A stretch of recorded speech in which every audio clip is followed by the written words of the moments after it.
اعوذ باللہ من الشیطان اللعین الرجیم بسم اللہ الرحمن الرحیم۔ میں کراچی سے علی احمد آپ کی خدمت میں 3 رمضان المبارک کی صبح کے وقت مخاطب ہوں، اور اس وقت پارہ نمبر 14 کا آخری ربع میں الحمدللہ تلاوت کر چکا ہوں۔ اب اس ربع کا اردو ترجمہ جو علامہ سید ذیشان حیدر جوادی صاحب مرحوم نے کیا ہے اس کو میں پڑھ رہا ہوں۔ آپ سے اتنی گزارش ہے کہ آپ پارہ 14 کا آخری ربع جو ہے، جو ثلث سے شروع ہو کر اور پارے کے اختتام تک ہے، اس کی آیات کو اپنے سامنے رکھیں اور نظریں آپ کی آیات پر ہوں، کان آپ کی میری سماعت سن رہے ہوں، میرا ترجمہ جو میں کر رہا ہوں اس کو سن رہے ہوں۔ انشاءاللہ اگر آپ نے یہ پریکٹس جاری رکھی تو ایک وقت آئے گا کہ انشاءاللہ آپ اللہ کی مدد اور امام زمانہ کی تائید سے انشاءاللہ آپ خود قرآن کی آیات کا ترجمہ کر سکیں گے۔ یہ الحمدللہ میں اپنا تجربہ بتا رہا ہوں، تو آئیے ترجمہ سنیے۔ بسم اللہ الرحمن الرحیم۔ خدا کے نام سے شروع کرتا ہوں جو مہربان نہایت رحم والا ہے۔ جن لوگوں نے کفر اختیار کیا اور راہ خدا میں رکاوٹ پیدا کی، ہم نے ان کے عذاب میں مزید اضافہ کر دیا کہ یہ لوگ فساد برپا کیا کرتے تھے، اور قیامت کے دن ہم ہر گروہ کے خلاف انہی میں کا ایک گواہ اٹھائیں گے، اور پیغمبر صلی اللہ علیہ وسلم آپ کو ان سب کا گواہ بنا کر لے آئیں گے، اور ہم نے آپ صلی اللہ علیہ وسلم پر کتاب نازل کی ہے جس میں ہر شے کی وضاحت موجود ہے، اور یہ کتاب اطاعت گزاروں کے لیے ہدایت، رحمت اور بشارت ہے۔ بے شک اللہ عدل، احسان اور قرابت داروں کے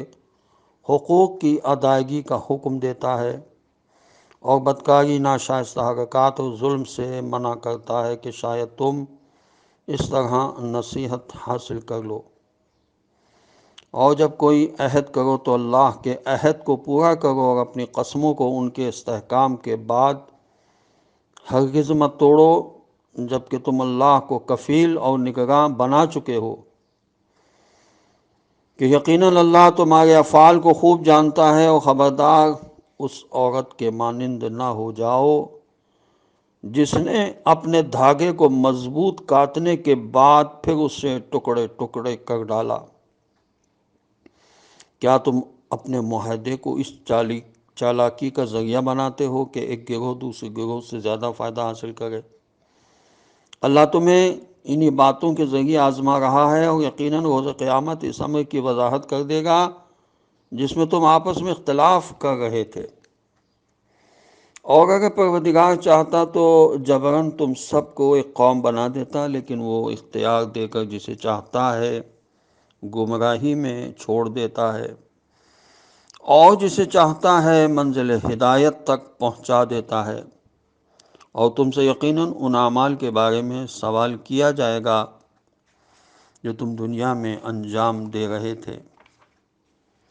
اور خبردار اپنی قسموں کو فساد کا ذریعہ نہ بناؤ کہ 9 مسلم افراد کے قدم ثابت ہونے کے بعد پھر اکھڑ جائیں،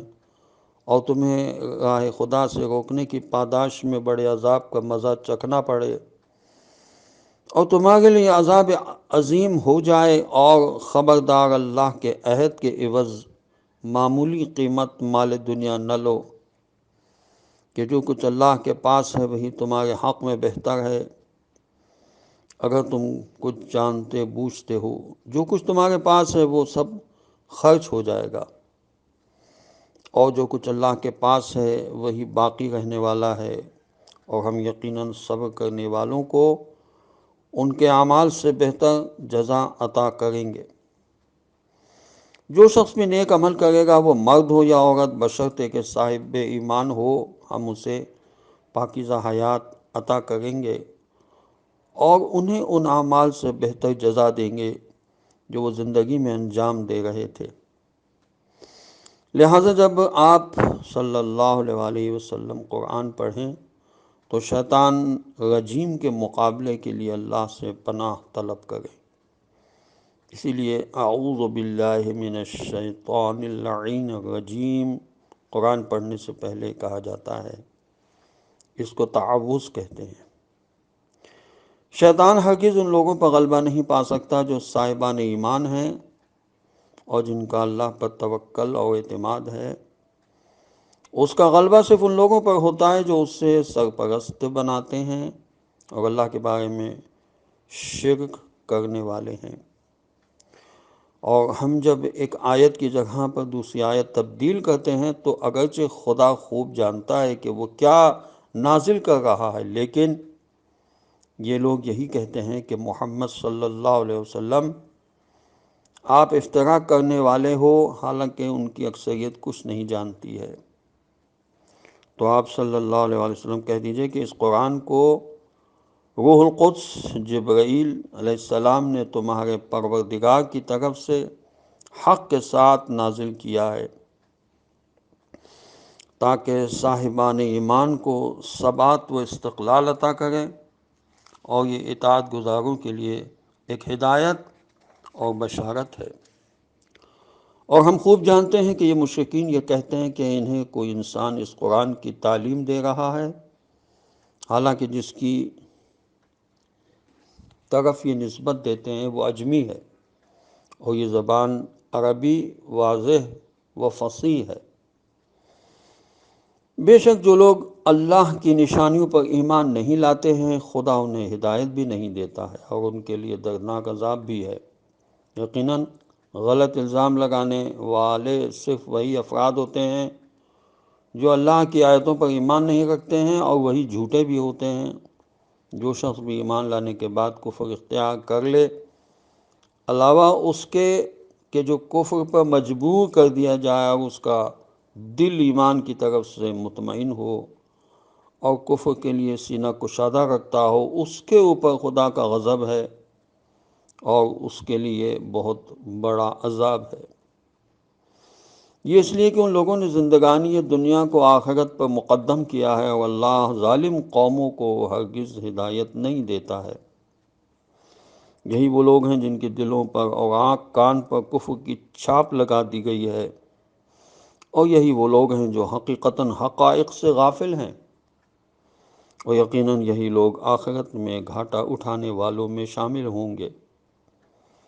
اس کے بعد تمہارا پروردگار ان لوگوں کے لیے جنہوں نے فتنوں میں مبتلا ہونے کے بعد ہجرت کی ہے اور پھر جہاد بھی کیا ہے اور صبر سے بھی کام لیا ہے، یقیناً تمہارا پروردگار بہت زیادہ بخشنے والا اور مہربان ہے۔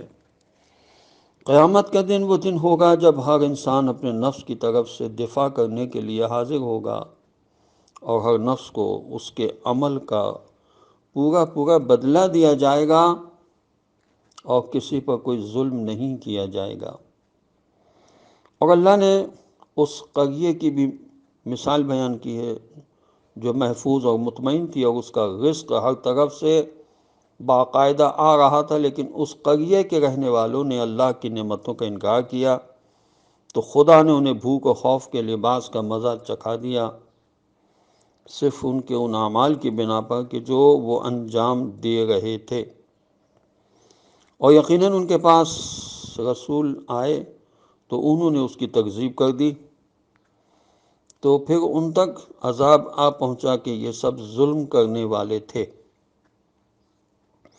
لہذا اب تم اللہ کے دیے ہوئے رزق حلال و پاکیزہ کو کھاؤ،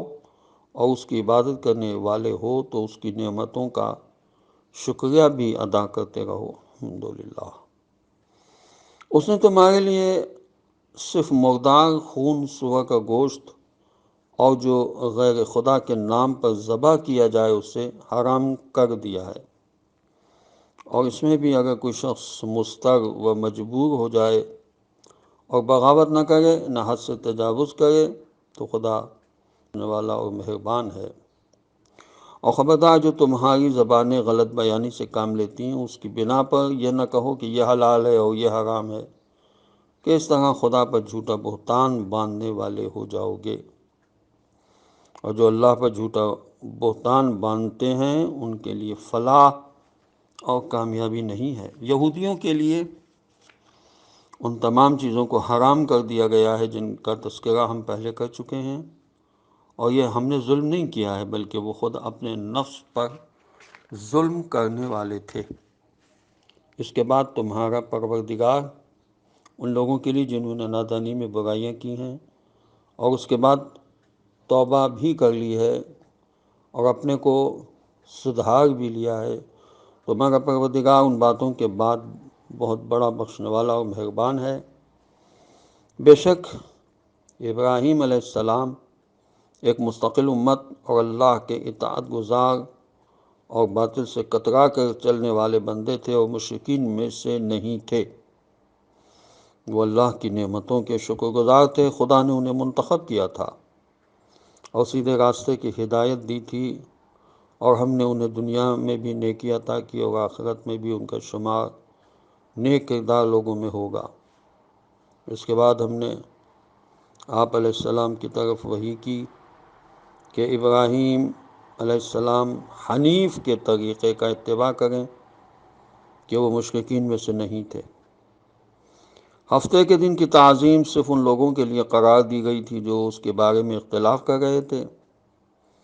اور آپ صلی اللہ علیہ وسلم کا پروردگار روز قیامت ان تمام باتوں کا فیصلہ کر دے گا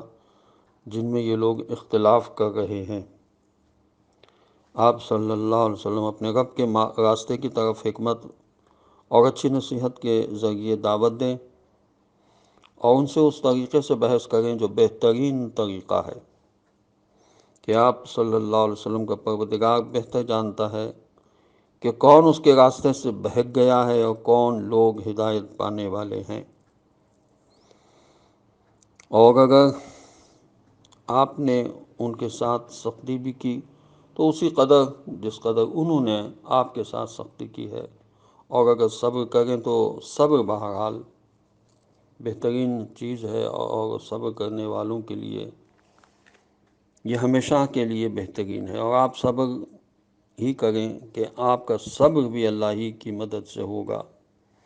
اور ان کے حال پر رنجیدہ نہ ہوں اور ان کی مکاریوں کی وجہ سے تنگ دلی کا بھی شکار نہ ہوں۔ بے شک اللہ ان لوگوں کے ساتھ ہے جنہوں نے تقوی اختیار کیا ہے اور جو نیک عمل انجام دینے والے ہیں۔ بعض مفسرین کا بیان ہے کہ جنگ احد کے مظالم کے بعد مسلمانوں نے طے کر لیا تھا کہ ہمیں موقع ملا تو ہم بھی لاشوں کے ٹکڑے ٹکڑے کر دیں گے، تو رب العالمین نے ہدایت دی کہ خبردار تعدی سے کام نہ لینا، کہ صبر سے کام لینا بہتر ہے۔ اگرچہ امداد الہی کے بغیر صبر کرنا بھی آسان کام نہیں ہے، لیکن صبر کے نتائج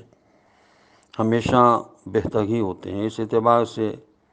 یہ آیت مدنی ہے، اگرچہ اصل سورہ مکی ہے، اس لیے کہ احد کا واقعہ مدینے میں پیش آیا تھا، مکے میں نہیں۔ خداوند عالم کی بارگاہ میں دعا ہے کہ ہمیں قرآن پڑھنے، سمجھنے اور اس پر عمل کرنے کی توفیق نصیب ہو۔ وارث قرآن حضرت امام زمانہ عجل اللہ تعالی فرجہ شریف کا جلد ظہور ہو، اور ہم اس قرآن کی تلاوت کو ہدیہ کر رہے ہیں امام زمانہ عجل اللہ تعالی فرجہ شریف کی خدمت میں، اور اس کا ثواب ہم تمام ارواح مومنین و مومنات کو ہدیہ کر رہے ہیں۔ خدا تمام مومنین و مومنات کو معاف فرما دے، ان کی لغزشوں کو اور قرأت کو سننے والے اور کرنے والوں پر خدا اپنا خصوصی لطف و کرم فرمائے۔ والسلام علیکم ورحمۃ اللہ وبرکاتہ۔